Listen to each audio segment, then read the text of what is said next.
All right, so in this video, I wanted to quickly talk a little bit about what it would take to get your license and maintain your license in all 50 states in the United States. So in this video, I'll be sharing with you guys a spreadsheet that kind of high level goes over everything by state, and that's what this looks like. So you'll see on the left side here, we've got white background, and on the right side, it's all gray. So on the left side, this is what it would take for your individual licenses by state. This spreadsheet would allow you to track your status of the licenses, based on the expiration date and whether you fulfilled all the requirements. On the right side, this is your firm license, because most states require that you get your firm actually licensed as an architecture firm with the state. And that comes with certain fees and requirements as well. But mainly what we want to talk about is the fees and the continued education requirements. So if we go on the left here, again, this is the state, this is the status, expiration date, and here you have continued education. So each state has, depending on the state, has 12 to 20 different hours you need to subdivide and log and all of that for your continued education. Some states don't have any requirement at all. This spreadsheet kind of gives you a high level of what each are. So we'll go through that once we get there. I'll keep going through this. So the renewal period, usually between 1 and 3 years, and there's a renewal cost. So this breakdown, this number here, some of them you don't pay until you renew, like every 3 years or every 2 years, but this cost is broken down yearly so that we have just a nice yearly number, even though you're not paying every year. And then you have the reciprocity requirements, which, you get licensed in one state. The way you get licensed in another state is you apply for reciprocity through paperwork, and there's other requirements.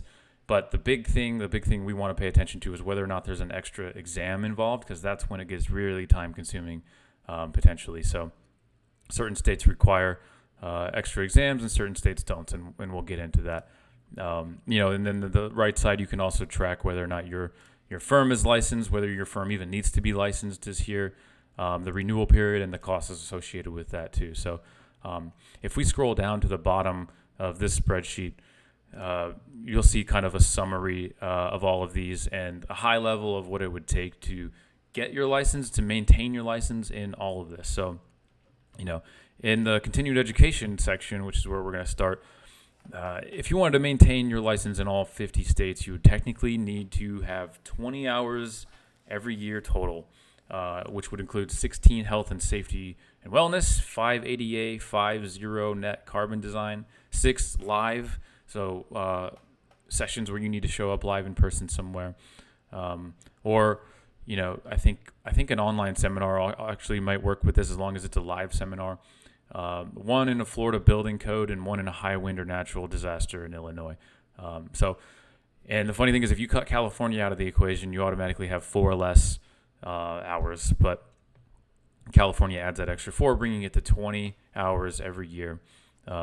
If you want to do that. Now, again, you don't apply every single year. Some states don't make you record your hours every single year, and some states do. So that's something to pay attention to. And fun to note, there's 4 states with no continued education requirement whatsoever. That's Arizona, Maine, North Dakota, and Pennsylvania.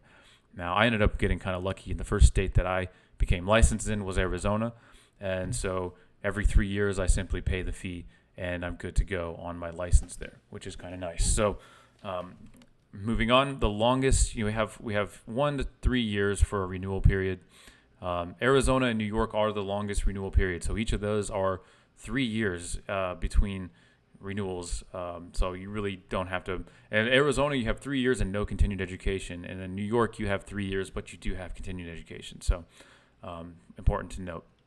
In terms of reciprocity and testing, everybody's pretty familiar with the California supplemental exam, and that there's an extra exam for California, which is one of the hardest ones. But a lot of people don't realize there's actually 9 states that require an additional exam, or course beyond the standard application documents, or some of them require fingerprinting and things like that. So, like for instance, Washington has an open book exam, so it's not the most hard thing to do, but still something to keep in mind, especially if you need to get your license in a state quickly. This may help you make that decision. So I want to also importantly note out Missouri is the cheapest to hold your license in terms of your renewal. It's only $17.50 for your renewal every year. California is the most expensive at $200.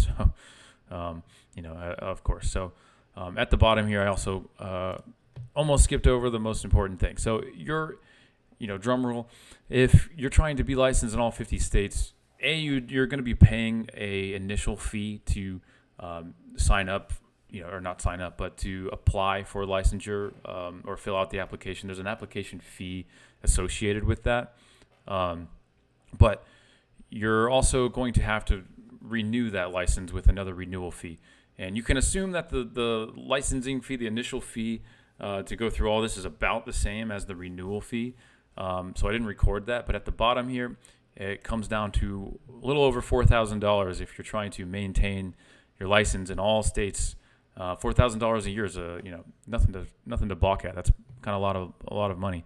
And then if we move on here to firm licensing, 32 out of the 50 states require you to apply for and get a firm license and to maintain a firm license with the state.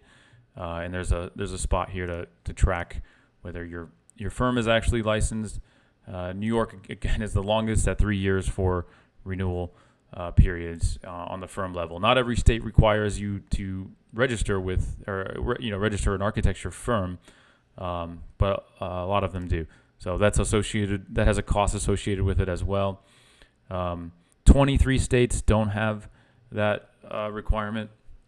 And interestingly, it costs for all states that require it anyways, it costs less to maintain your architecture firm's architecture firm license than your individual license if you were to account for all 50 states. And largely that's due because some of the states don't require the fee or the licensure at all. So hopefully this gives you a high level view of what it's like to to maintain your license, and if you could see that $4,000 is, it's nothing cheap. If you have 10 architects, and you're trying to maintain all of their licenses at 50, for example, you're going to be like $40,000 a year for a shop like that. That's, a lot of paperwork, a lot of headache, honestly. The bottom of this spreadsheet has the sources for all of this. So this is the spreadsheet that I use to track my own licensing and to just keep up to date with high level in the U.S. what's going on in terms of licensing. So if you found that video informative and helped answer the question what it would take to get licensed in all the 50 states, you can find this spreadsheet and the link in the description of this video. And again, if you liked it, like the video, please. And if you want to see more, then go ahead and subscribe to the channel. So thanks for watching.